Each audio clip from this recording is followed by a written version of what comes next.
It has been a minute since I've filmed a book video and a sit-down video. It's been since last year. So I have a bunch of year-end summary book stuff to catch up on. So hopefully I'll be able to film a couple of things today and then edit them in the coming week. So today I am filming my reading wrap-up for December. Okay, in the month of December I only read 7 books. I usually average like between 10 to 12 books, but I was very busy. I was working full-time, and then when I was off for the holidays were very busy. So it's not surprising that I read a little less, and you know what? It makes these wrap-ups a little easier because I'm not talking about like 15 books. Let's get into it. Okay, so the first book I finished in December was a reread of A Hero Born by Jin Yong. I had started this series last year, and then I finally got around to reading the next book in the series, but it'd been a year, so I wanted to refresh myself. This is a Chinese martial arts fantasy that is like one of the most famous fantasy series to come out of China. I think this was first written in the 50s. Copyright 1957. And it follows, let's see, book 1. There's a lot going on in these. So book 1 follows the sons of 2 friends who things happen. there's you know, competing political forces in their region. Their fathers die, their mothers are both pregnant and get kind of kidnapped, and then these martial arts heroes decide to have a competition by finding the sons of their friends who were killed and training them to be martial arts masters, and then have them compete with each other when they turn 18 and use that competition to settle a argument between these martial arts masters. So that's kind of like the very vague starting premise of book 1. So we're mostly following the story of just one of the sons who gets trained. His mother manages to escape to Mongolia and is raised in the camp with the man who will become Genghis Khan, but is not quite yet Genghis Khan. So we're getting a bit of the Mongol history.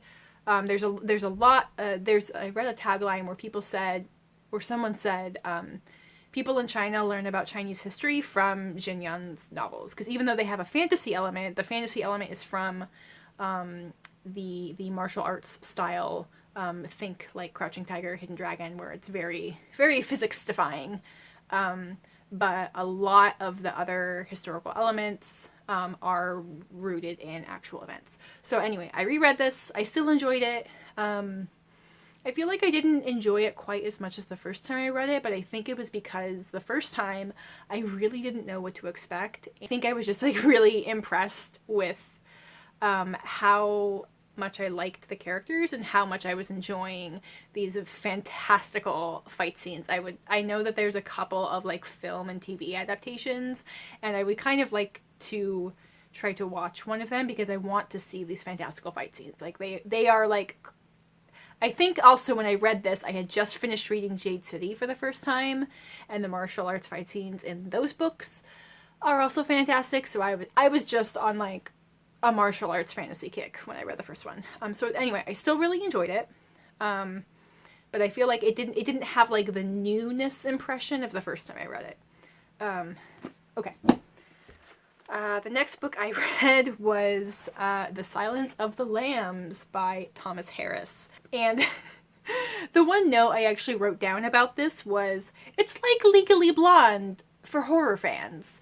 By which I mean, so you know how in Legally Blonde, the title character is seen as like this dumb blonde, flippant woman, but then her knowledge of like girly, frivolous things is actually what solves the case because men continue to underestimate her. Like, that's the parallel that happens here, where we're following Clarice Starling. She is a trainee in the FBI Academy. and she gets called in to some forensic investigation trying to track down this serial killer who is nicknamed Buffalo Bill, because he skins his victims. But I felt like this author did a really great job of handling the theme of being the only woman in the room and the only woman in this very male-dominated industry.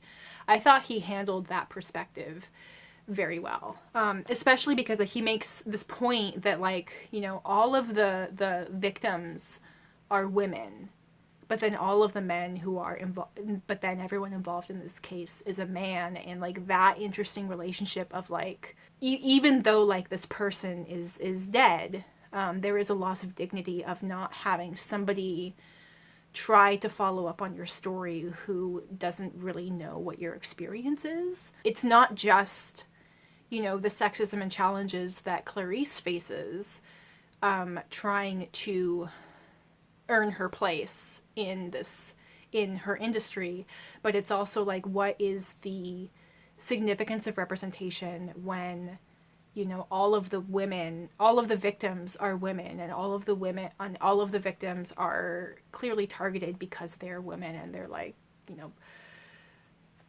violated, and you know, it's a very gendered crime, but that's not really recognized until they finally have a woman working on the case.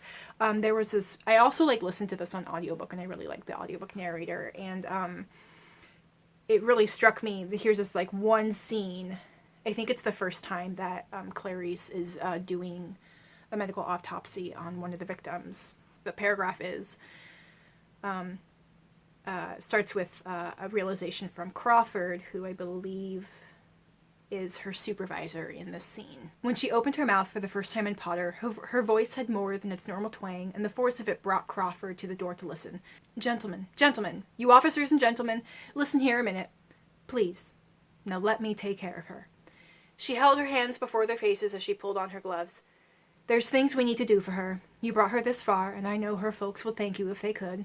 Now please go on out, and let me take care of her. Crawford saw them suddenly go quiet and respectful and urge each other out in whispers. Come on, Jess, let's go out into the yard. And Crawford saw that the atmosphere had changed here in the presence of the dead, that wherever this victim came from, whoever she was, the river had carried her into the country, and while she lay helpless in this room in the country, Clarice Starling had a special relationship to her. Crawford saw that in this place Starling was heir to the granny women, to the wise women, the herb healers, and the stalwart country women who have always done the needful, who have kept the watch, and when the watch is over, wash and dress the country dead. So that also leads into another interesting theme in here, and there's a lot of discussion about class, especially because Clarice Starling, she comes from Appalachia, she comes from like a foster family, you know, she's got a bit of an accent, and there's a relationship with like her heritage, and then like the common heritage of a lot of the women who are victims, and then also all of that in contrast to Hannibal Lecter. And it's interesting because like Hannibal Lecter is such this iconic villain character, but he's not really the focus of this book. Buffalo Bill is really the villain of this book, and Hannibal Lecter is he's this fascinating character, but he's also like this Deus Ex, I don't know if it's Deus Ex Machina is like the right term, but he is this holder of knowledge. He is like this center thing that, depending on which way he turns, is going to determine the outcome of so many things. Like, he has a lot of power, and you know, and he is somebody, because he's also, you know, like a brilliant psychoanalyst. He, you know, picks up on the class tensions that are present in Clarice Starling in her industry in this story, and kind of uses that to get to her, but also like kind of challenges her to confront it herself. Like, I was just really impressed with it. I was just really impressed by how much I liked this book. I mean, I had seen the movie, and I think I've only seen the Silence of the Lambs movie. I haven't seen any other movies or TV shows based on this series, but I am absolutely very interested to read other books and read other media. It's just like this is now like going to be the forensic crime thriller that I compare all other like forensic thrillers to, because it was just so well done. Just, and like the atmosphere of it was just like really, really fleshed out and detailed and lush in like a creepy, moldy, disintegrating way.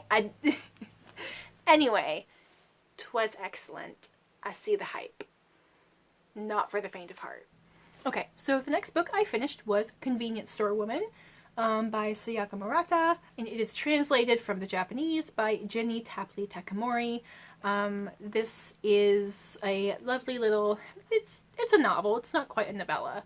It's a novel about a neurodivergent woman who has worked at a little convenience corner store for like 15 years. And they never say the word autistic, but like it's very clear from her mannerisms. But they do talk about like she notices that she is different from the people around her and the way people react to her, and she's just kind of like made peace with that. They don't use the word autistic, but I think that's a very reasonable assumption to draw based on active discussions about her behavior in contrast to the people around her. And she has worked at this convenience store for 15 years, which is very strange. Like, there's a lot in here about the Japanese societal expectation of upward mobility, of ambition, of getting married, of starting a family. There's a lot of like gendered expectation that's navigated in here. You know, she's just fine where she is. Like the convenience store, like it gives her a routine, it gives her purpose. Like things very much make sense. And it's a very comfortable place for her, and it's a way for her to feel productive in a way that makes sense to her and she can manage. But eventually she kind of starts to really feel the pressure of what a woman of her age is supposed to do and supposed to want. So she kind of goes pursuing a relationship, kind of a relationship of convenience with someone who is a former coworker. It's kind of like her journey of dipping her toes into societal expectations and the conclusions she draws from that. And I don't want to like elaborate too much more because then it gets to be spoilery. So there was something in here that like made me a little bit uncomfortable with her relationship with this former coworker. Like I can see that it makes sense that she would like pursue this relationship of convenience and like, you know, but it's just this like former coworker, he's not really a safe person. There's he is also another character who is feeling a lot of societal pressure that he is struggling to meet, and he has a lot of anxiety and problems around that, and I feel like that's a fair conversation. But before we really get into that conversation, we see him like harassing other female customers and like stalking them, and like we see conversations from other people who work at the convenience store like being like, this behavior is inappropriate, this is not okay. So when Keiko like approaches him and like invites him for a drink and then like invites him back to her apartment, I'm just like, what the fuck? This is not a safe person. And the thing is, like, someone would argue where it's like, well, you know, maybe she doesn't really pick up on that, like, his behavior is like sending all these red flags, and like she's neurodivergent, not stupid. Okay? And just, I mean, I'm going to be generalizing a little bit here, but I have seen conversations from autistic people, from neurodivergent people, and kind of my takeaway from it is like, it's not so much that like they don't understand other people's emotions. It's more like they don't understand the why, but like they learn to pay very close attention to other people's emotions and kind of like follow other people's and kind of follow the pattern. They pick up on the patterns of other people's emotions. So I found it very strange that she would have heard all of these conversations of people being uncomfortable with this male coworker's behavior, but she would not have like any reservations towards approaching him and then bringing him into her own apartment. Like I found that strange. And maybe part of that is because this is such a short novel, so like there's not really time to develop any kind of like friendship or trust or understanding between Keiko and the male coworker. But I would want to hear the author talk more about why she presented that particular relationship dynamic. And maybe it's quite possible that there is some like cultural norms or cultural expectations that are kind of lost on me. So those are very much like my personal feelings of like that. I mean, the overarching plot is like, I get it. It makes sense. I think it's a very interesting, it's an interesting analysis of, you know, how a neurodivergent finds their place in a neuronormative world, and also looking at that in another culture and just kind of seeing like where their conversation is around neurodivergence compared to like where our conversation is. And I mean, and I say that like where our conversation, because like even our conversation, us as Americans, it varies it varies a lot from like state to state, from region to region. So I think I think overall I enjoyed it, and I do think it absolutely deserves like the hype it does, but there was just something about like that specific relationship dynamic that I was just like, ooh. Anyway, if you've read this, I would love to know your thoughts, especially around that particular relationship dynamic. Again, like it's good. I'm glad I read it, and I think like I do recommend it in general. That was just like a particular uncomfortable feeling that I was not expecting from what I had understood the story to be about. But it made me think, which all in all is a good thing. Okay. What's next? Okay. So next I listened to the audiobook of El León, la Bruja y el Ropero. This is The Lion, the Witch, and the Wardrobe from the Chronicles of Narnia, but in Spanish. And I had a goal to read, and I guess also, or listen to 4 books in Spanish throughout the course of the year. So my library had the audiobook for this in Spanish, so I picked it up. And overall, like, I really enjoyed it, and I feel like being able to listen to another language to try and gain proficiency is a very different but also like very critical part of like maintaining language proficiency. I will say I did not like the transition music in this because it was very inconsistent.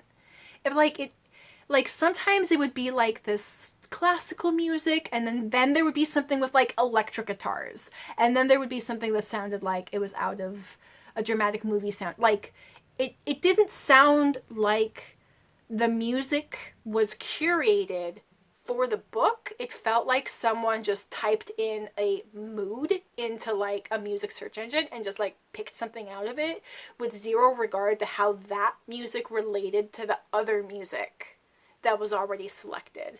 So that was weird.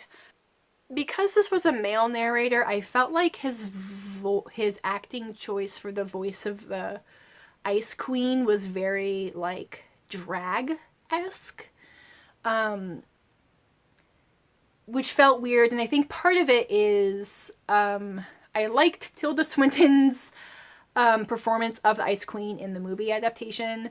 And then I've also seen a couple of stage adaptations of The Lion, the Witch, and the Wardrobe, and the Queen has always been like this very like reserved, cold, aloof kind of character.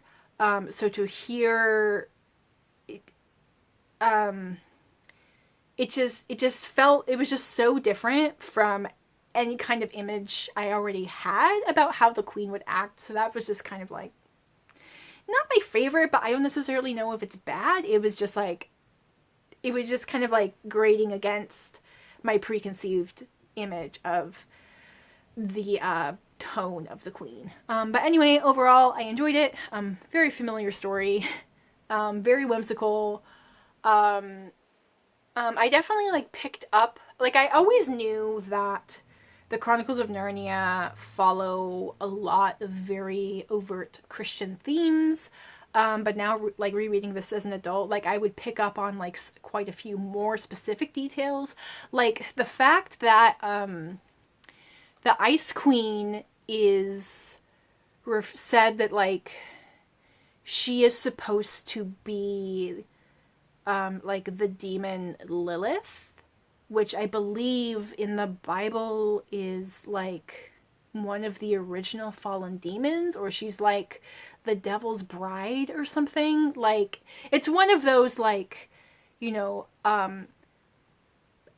pagan deity figures that was kind of adopted by Christianity and then like in Christianity portrayed as a negative light to try and like push people away from the pagan beliefs. Anyway, like I don't exactly remember what the story was with Lilith, but I do know that Lilith is a character from like Christian demon mythology. And that was something that I had like never picked up on before because the last time I read this I was like 12. So interesting. I would like to get around to rereading the Chronicles of Narnia, just because it's been such a long time since I've read it. I'm not sure whether I'm going to continue with them all in Spanish or, you know, dip into some of my copies that are in English. I think it's going to kind of depend on like what other books in Spanish I can find that are an appropriate reading level for my comprehension. But anyway, that's that. Alright, the next book I finished was Sword of Destiny, Tales of the Witcher by Andrzej Sapkowski. I had just finished watching season 2 of The Witcher. Is it season 2? Yeah. What? I don't remember. Are we on season 2 or season 3? I don't remember. We binged the whole season in like 2 or 3 days, so I have no sense of like how long does it take to actually watch a full season. Anyway, so this is another collection of short stories. I think this one is still fleshing out a lot of things that are in season 1.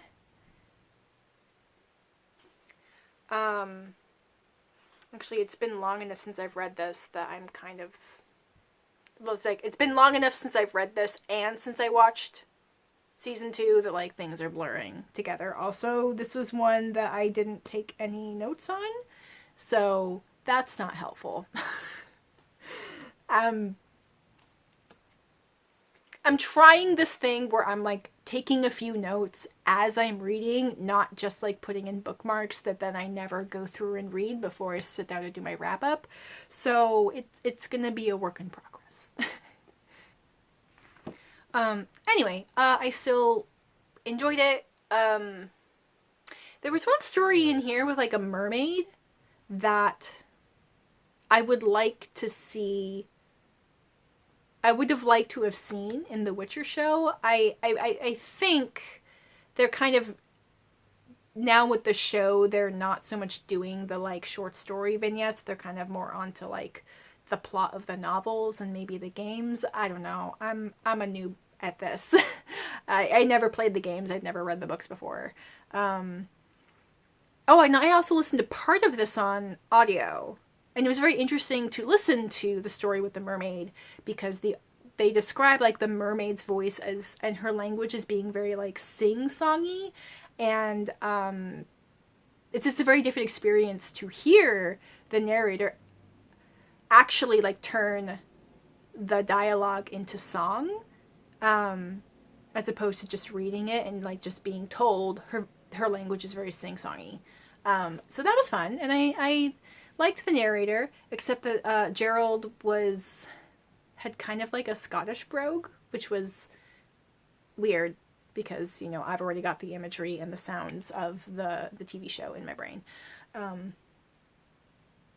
Anyway, Anyway, I still enjoyed it. Having a hard time remembering details, but that's also like my fault for not like writing anything down. And I was busy, and I have a memory like a goldfish on the best of days. Ooh, okay. So the next book I finished, I read the ebook for Consumed on Colonialism, Climate Change, Consumerism, and the Need for Collective Change by Barber. I don't really love the title. I think it's a little bit too long, and it sounds a little bit too academic for the tone of the book. But it does. But the thing is, it does talk about exactly what's in the title. It talks about colonialism in regards to like fashion industry and consumption, the connection to climate change, consumption habits, and, what do we as the masses of people, like what's our responsibility to do about it. I found that there was a lot of kind of repetitive info about like the manufacturing industry, especially the manufacturing of fashion, that I had already absorbed from reading The Story of Stuff, and then very recently reading This Changes Everything. And I found the tone of this book like a little bit too casual for my taste. Actually, you know what? Let me pull up my Goodreads review. Hold on, let me just pull that up because I already thought through how to say this concisely. So let me not fumble through it again. Let's see. So I said 5 stars for content, 3 stars for execution.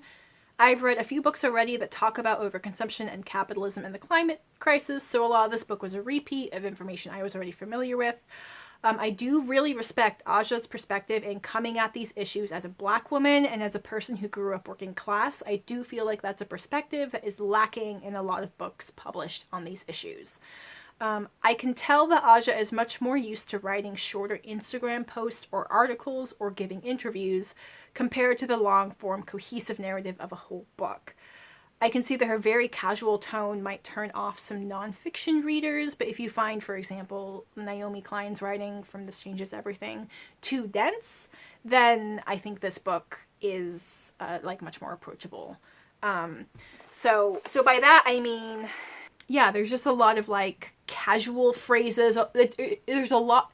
She writes like she's having a conversation, which can just feel really, it can feel very casual, and it also lends itself to kind of like going off on tangents and then coming back to the main point. Because in a conversation, like the other person is responding to what you're saying, so you are involved in what those tangents are. So it's very different when you're reading that and you don't really have control of the tangent she kind of goes on and then comes back into. There was also some formatting issues with the ebook, because I think what happens is I want to get a physical copy because I did really enjoy it, and she also references tons of other books, other articles, other documentaries, other projects. So just like as a resource for further reading, like this book is super valuable for that, like in and of itself.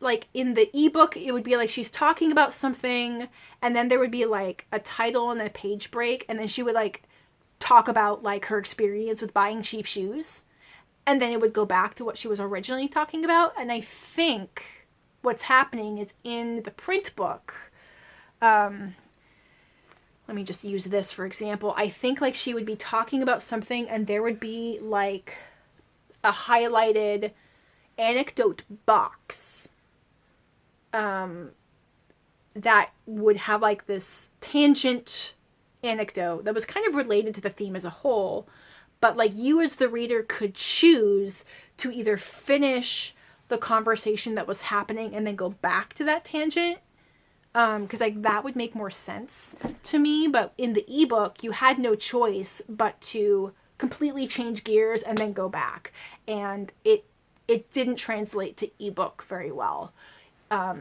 I think there was something weird going on there, and I would like to get a physical book to figure that out.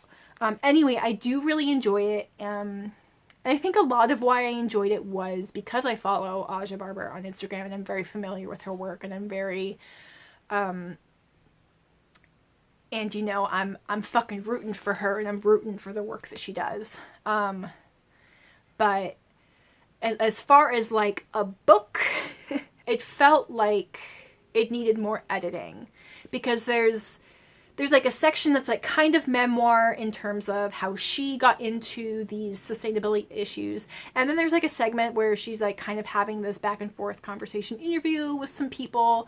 And then she's kind of, I think the real meat of this book is like the last third of the book, when she's really able to get into like garment workers' rights and exploitation and overconsumption, and talking about the Katamanto market in Accra, Ghana, where like metric tons of clothing, secondhand clothing, and just clothing garbage are just dumped. And like, you know, the first world, or I should say, the global north's relationship with using the global south as a dumping ground. I think when she's when she's done setting everything up, I think then is when her writing really shines, when she's getting into the nitty-gritty on the ground details. But that whole setup process just kind of felt clunky and not like a very cohesive sort of narrative style.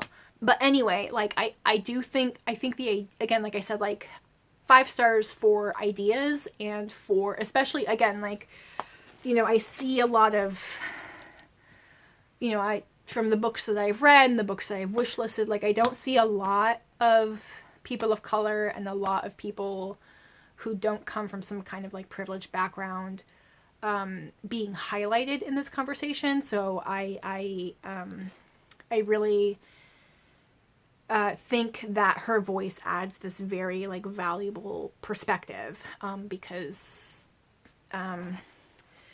I could hear her shit on unpaid internships all fucking day.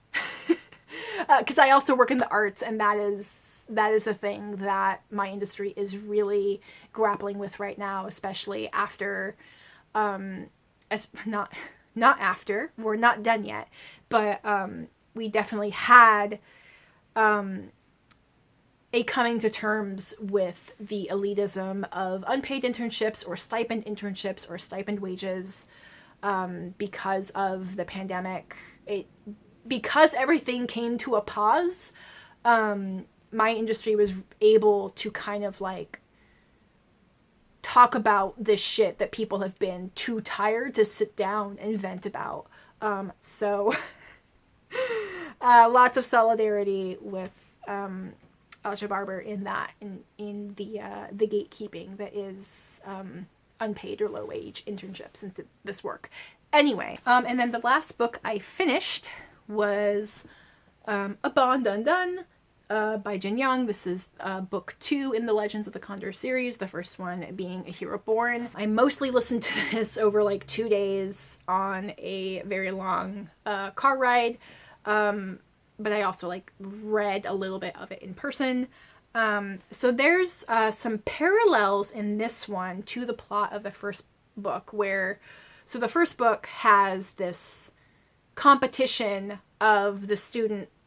There's this competition of martial arts skill as a way to settle an argument. And at the beginning of this book, a new sort of contest is set up with new parameters and a new timeline of when the students of these martial arts masters will meet to compete with each other, and whoever wins is representative of who wins this argument that they're trying to settle. So in this one, we still follow the son Guojing. He's the boy who was raised who was raised in Mongolia, but now he is traveling in China, and he's mostly traveling with this girl named Lotus, who is also very proficient in martial arts in her own way. I really love the characters in this. Guojing, he's such like a lovable doofus. He is not like the most talented. He's not the brightest tool in the shed. You know, like his instructors always have to kind of figure out like, why isn't he understanding my instruction? How do I I have to like trick him into learning what I want him to learn. But he's very hardworking. He's very honest. He's very dedicated.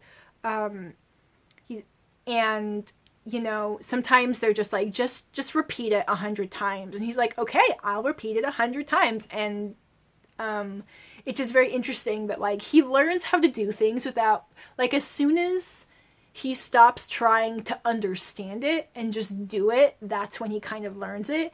And because he doesn't really understand the theory of a lot of what he's doing, that actually kind of sometimes gives him an edge in fighting, because he's unpredictable, because he's not following the strict martial arts philosophy, because he doesn't fucking understand it. He's just doing the thing that he's got muscle memory. And then the girl he's traveling with, Lotus, I wrote down, she is such a brat, but I love it. And I realize it's because she's like a trickster character. Like when you think of, I don't know, like the character of Loki from Norse mythology, or like Coyote from American indigenous mythology. Like she's this trickster character who, like, when she gets into like a martial arts competition, she doesn't win by being the most talented. She wins by finding the loophole in the rules of the competition. And it's like, you know, it's very aggravating for the people around her, but like it also shows that she's very, very clever. And her talent, you know, she's not the strongest, she's not the fastest, she's, you know, not the most disciplined, but she's very clever in a very manipulative sort of way. And I find it really entertaining. Anyway, so in terms of story, it mostly just follows Lotus and Guojing as they meet up with these different martial arts masters and learn all of these different martial arts philosophies and styles, and it just keeps culminating in these bigger and bigger stakes final battles. So yeah, I feel like the plot in this one is like a little less, like the bare bones of the plot in this one is less interesting, but the characters that we encounter are just so like the different martial arts masters that we meet are just all of these larger than life characters. And it was a fun time. There is something about like the writing style, and I think also with the translation, like I would listen to it and I could listen to it for like half an hour and then I would kind of like start to fall asleep. And I kind of had this conversation with my mother-in-law, and she's like, doesn't that mean that like you're not really enjoying it because it's like not engaging you? And I'm like, it's like I am enjoying it, but I think just because of like what kind of gets lost in translation, and the fact that this was also like written in the 50s, and what was the literary style like, you know, 60 years ago. And then also like with the martial arts stuff, like my brain is working so hard to visualize everything. I think it's kind of like reading in Spanish or reading a nonfiction, where like my brain is just kind of working really hard and it gets tired and then it gets sleepy. And you know what? That's okay. Anyway, it's funny. I got book 4 for Christmas, so now I need to go buy book 3, and then I will be able to finish the series. But anyway, yeah, I'm still having a good time with the series, and I'm looking forward to seeing what further shenanigans our young heroes get up to. Okay. Oh my god, a monthly wrap-up that has less than an hour of footage. We're doing great. I gotta read less than 10 books more often.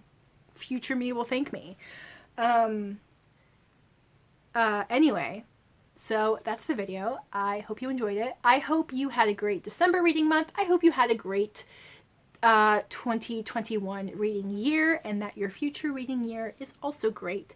I will have my social media and other places where you can find me in the description box below. And I missed something in my outro. What was it?